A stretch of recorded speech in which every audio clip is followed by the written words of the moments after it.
And we have to let people not want to do the things we want to do. And if it's really important to us, we'll just go out and do it, either by ourselves or find another group of people to do it with. We're not going to attach our emotions on if they do that thing or they don't do that thing. Welcome back to the Nourished Connections Podcast.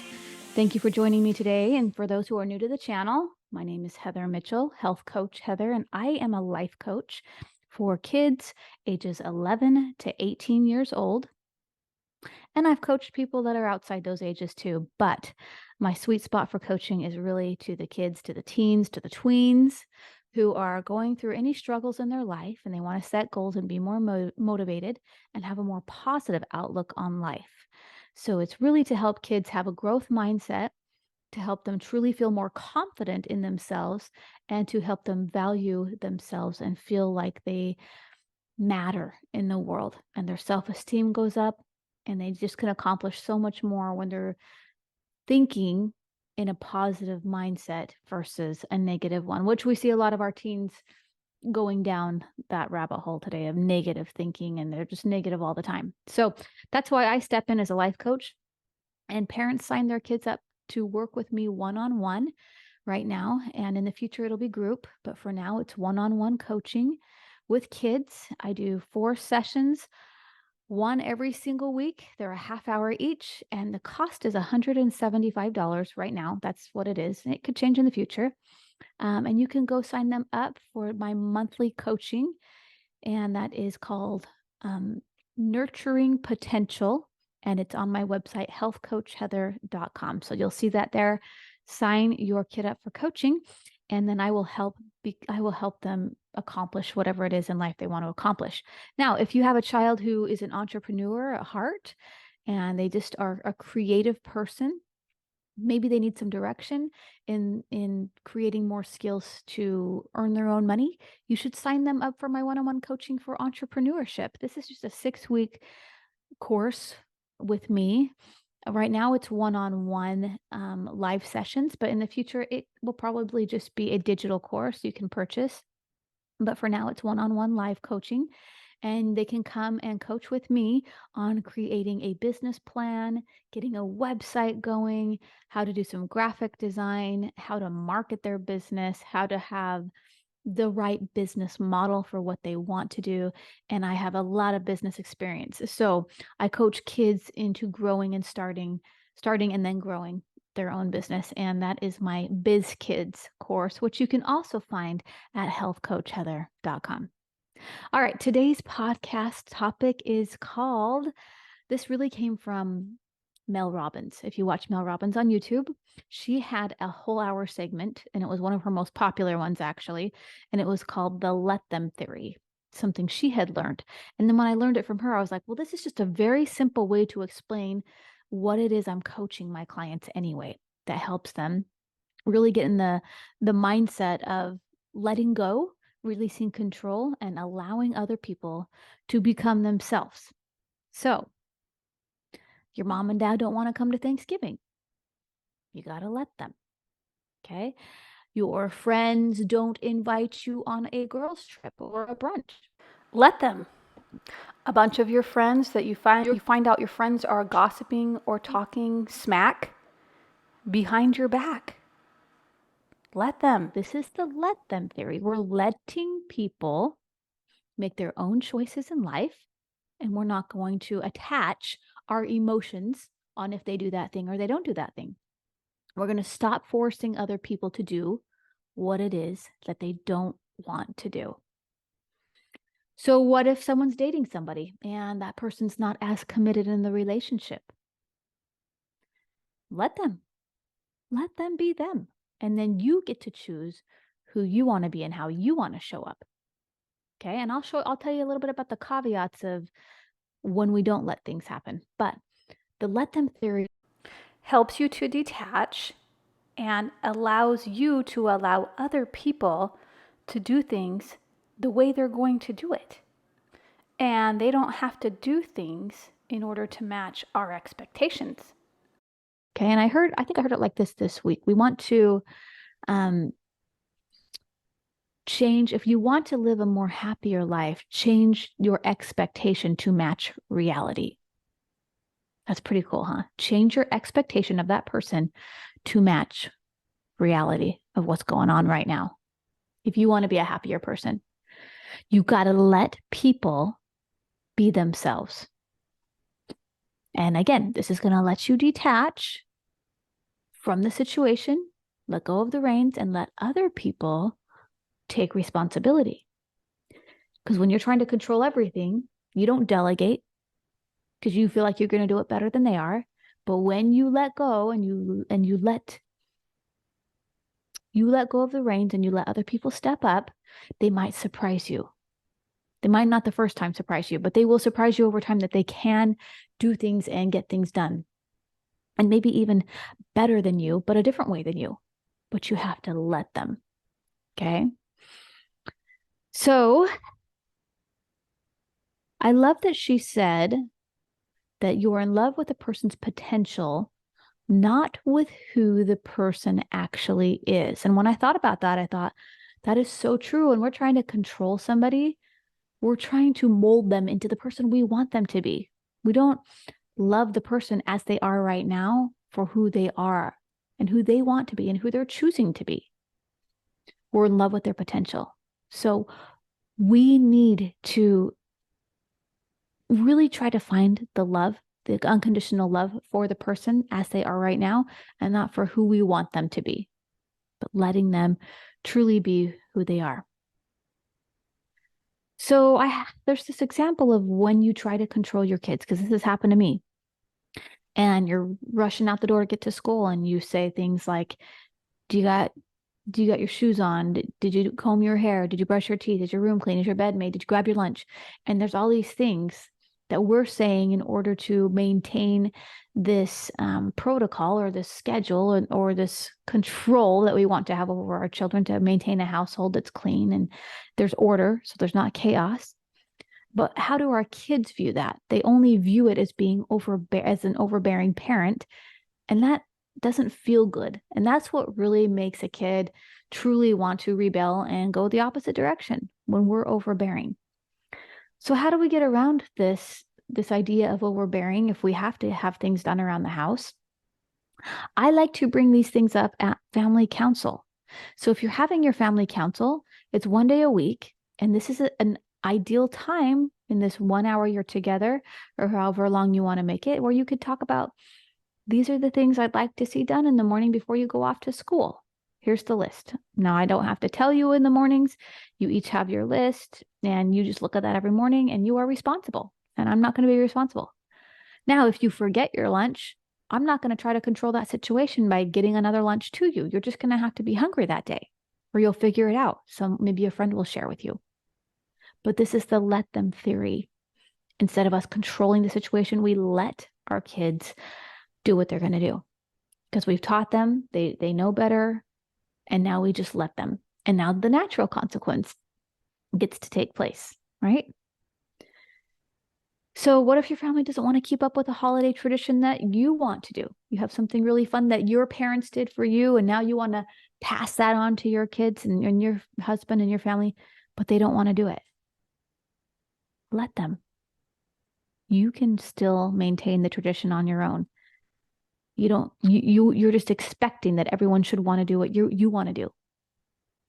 And we have to let people not want to do the things we want to do. And if it's really important to us, we'll just go out and do it, either by ourselves or find another group of people to do it with. So if my family didn't like to go look at Christmas lights during the holiday time, they thought that was boring or whatever, I would let them stay home, let them. And I would go out and do that by myself and buy myself a cup of hot cocoa and a donut. And I would do it that way. Or I would make up a little flyer in Canva. I would send it out to my friends. I'd say, we're meeting right here at this time, this place. We're going to go look at Christmas lights. Who wants to come? Now, in my case, I always wanted to go Christmas caroling. And for a few years, I did get my kids on board with that. But they don't want to do it anymore. They're older now. They don't want to do it. And my husband's not going to do it. He doesn't like that stuff. So I either have to get a group together myself, or I just got to go Christmas caroling by myself with my guitar, door to door. That's what I got to do. I got to let people be themselves and stop trying to control all the things so that I can feel peace and happiness. Because it's no fun when you're there doing it and you're doing this thing together, but they're not happy. How can you truly be happy just to see them there when they're not happy being there because they don't want to be there? And I do think this goes along with religion in a sense too. When we push and force our kids to do certain things within religion all the time, and there might be a time and a place for that, but they're unhappy. We're happy that they're there and they're abiding by what we believe is true, but they're not happy. Why aren't they happy? Because they're missing some fundamental principles within the doctrine of the gospel that you might have that your children don't have yet. So they're not happy. So instead of forcing, how can we make this a win-win for everybody?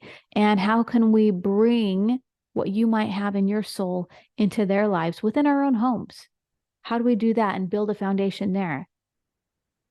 Because I'll tell you, when it comes to religion, sometimes we just do things out of routine, like going to church sometimes, right? Maybe church is really, really boring and it's uplifting and it feels good to be there, but maybe listening to the speakers, you're just zoned out and you're not getting anything. But you expect your children to get something from this. So they got to come along and they got to do it too. I think this is a big thing right now, and maybe a lot of religions. But how do we bring religion into our own home and make it more powerful and more meaningful for our kids so that when they go out to these other places, it's easier for them to pick up something in a talk that might stick with them, that might stay with them instead of being bored and not wanting to be there per se. Just got off on religion a little bit there. So, if your family doesn't want to cooperate all the time, let them. If the weather doesn't want to cooperate with something you want to do, let it. Don't get mad. Don't let your feelings be attached to what somebody doesn't want to do and what the weather's doing and what the weather isn't doing. Just let it be. You be flexible. Some malfunction happens with your house or your computer or your car. Let it. Why are you cussing and kicking and screaming like a toddler? It's going to happen. Just let it. None of us have all the thousands of dollars really sitting around to go fix things. But what else can you do? You'll figure it out. Your brain will figure out what to do and how to come up with the money, who to talk to next. You just have to let things be without trying to control the situation. You got to drop the oars and surrender to what is going on. And this is going to help you feel more peace. Stop rowing upstream against that current and release those oars and just go with the flow. Okay?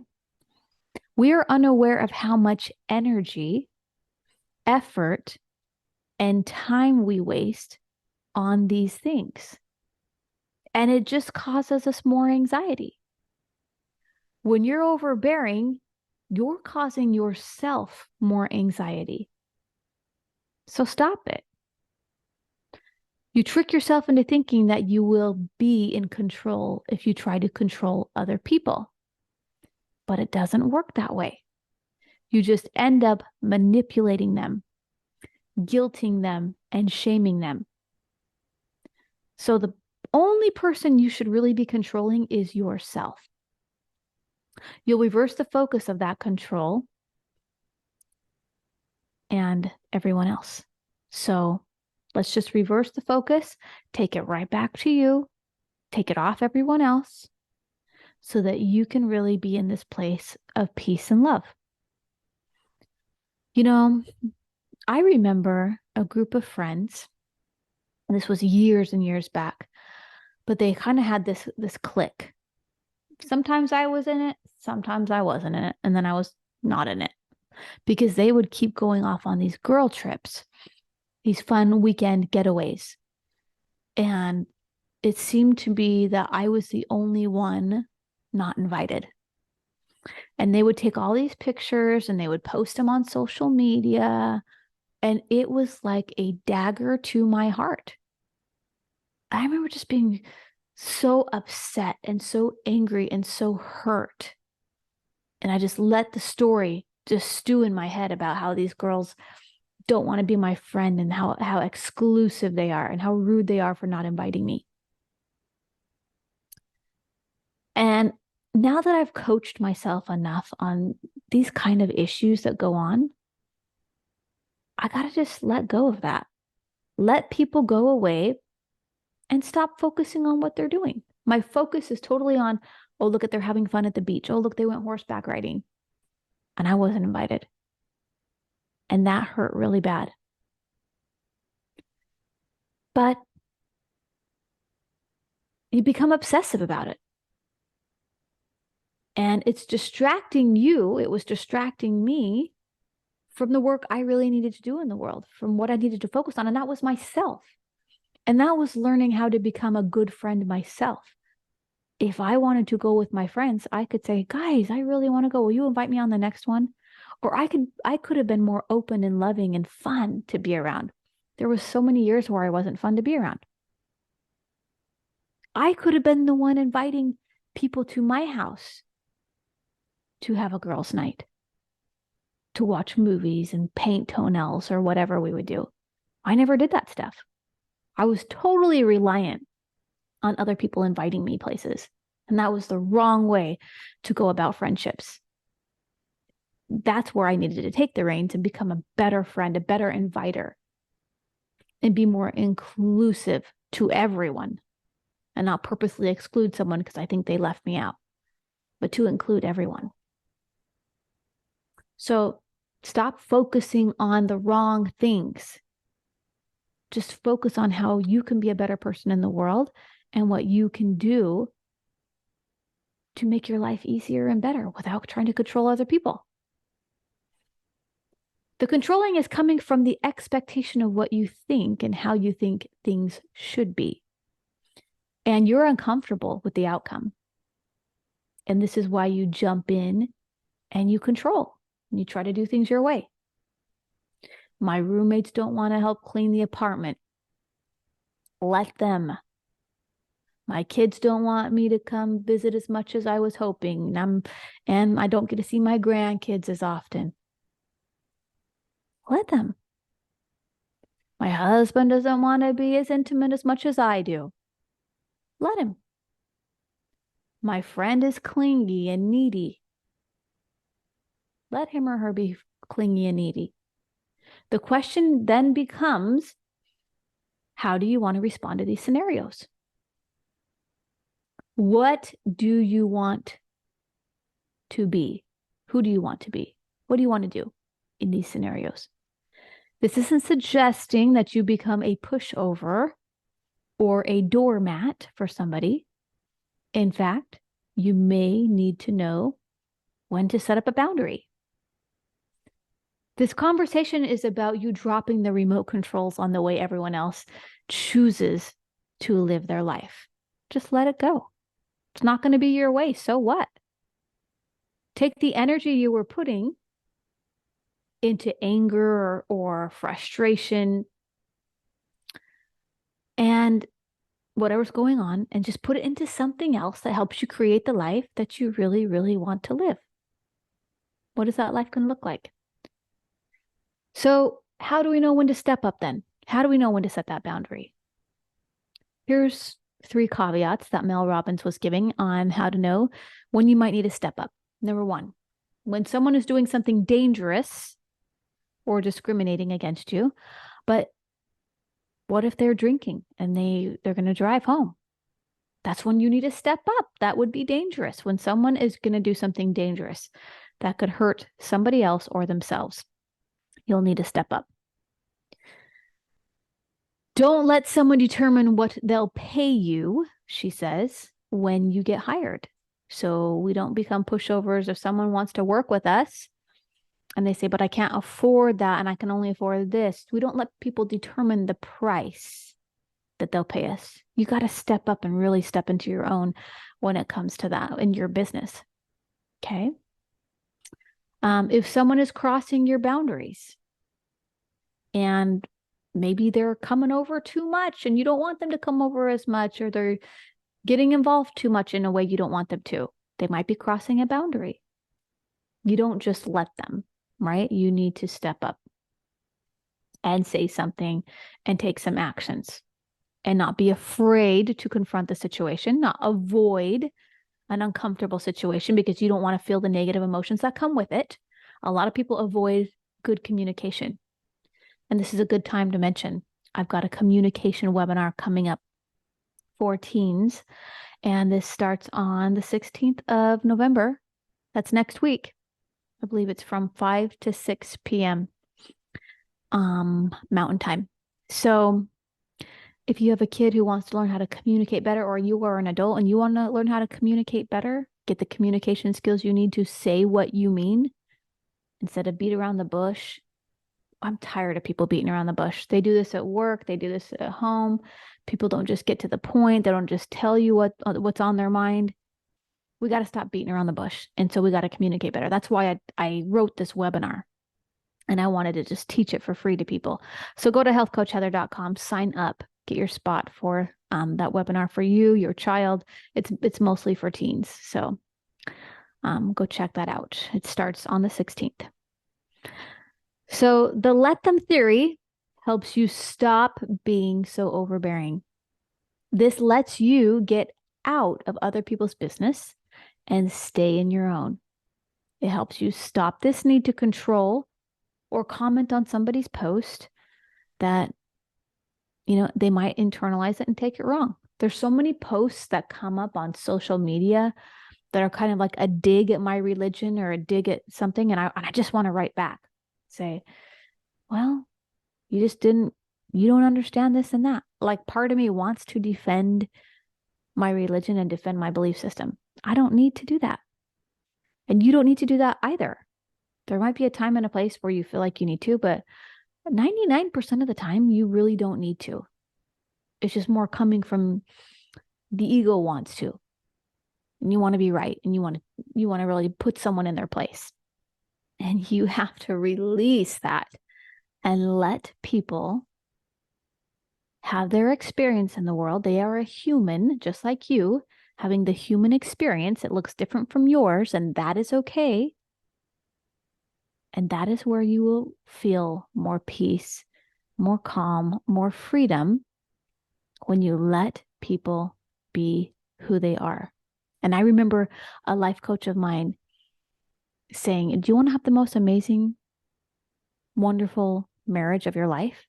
And we were all like, yeah, what do you do? And she's like, just tell yourself that you just want your husband or your wife to be exactly who they are, no matter what. And they're just someone for you to love and have fun with. That's it. Drop all the expectations. Drop all the negative thoughts about what they aren't doing, and just let them be them. And that's when I said to myself, I'm just going to let Grant's my husband, be the grantiest Grant he can be. And when I let Grant be Grant, he loves me better. He loves me the way I want to be loved because I'm loving him the way he wants to be loved. We're both getting our needs met because we let each other be who we are without trying to change each other, without needing something to change. When I don't like something, it's not that I don't communicate that with him. I work on my thoughts around it. I communicate it. But if he doesn't do that thing, I don't lean all of my feelings and I don't give my power over to that situation of whether he's doing it or not. I let go. I release. I relax. I allow. I let go. I take a deep breath. And I just stop paddling against the stream. I let go of those oars and I just float. And I just let life be life. And that is when it gets fun and interesting. And when everything starts to turn your way, when you can just love unconditionally. All right, my friends, that's really what I have for you. Go get signed up for that webinar coming up next week. Say what you mean, communicating better. Sign your kid up for coaching. Maybe you want some coaching too. I will be here for you whenever you need. You can reach out to me. You can even send me an email at yourhealthcoacheshere@gmail.com. Thanks for listening. Thanks for watching the show. And I will see you next week. Bye-bye.